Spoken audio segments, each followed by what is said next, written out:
আদলে শানে বাইতুল শরফে সব আছে, সেবা আছে, চিকিৎসা আছে, বয়স্ক শিক্ষা আছে, কোরআন শিক্ষা, এতিমখানা, মসজিদ, মাদ্রাসা, হাসপাতাল, ত্রাণ সামগ্রী, জিকির, বায়াত, তওবা সব আছে বাইতুল শরফে। বলেন সুবহানাল্লাহ।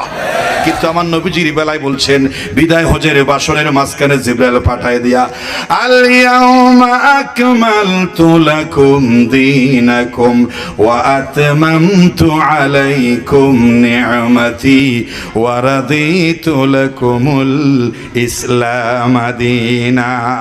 আজ আমি আপনার উপরে নাজিলকৃত ইসলাম দ্বীনকে কমপ্লিট গুড অফ লাইফ করে দিলাম। আমি প্রথমে বলেছি ইসলাম is not religion only but it is complete. Islam is not religion only but it is complete good of life. পরিপূর্ণ একটা জীবন ব্যবস্থার নাম ইসলাম, আর পরিপূর্ণ সম্পূর্ণ ইসলামের কোরআন সুন্নাহর উসওয়াতুন হাসানের আদলে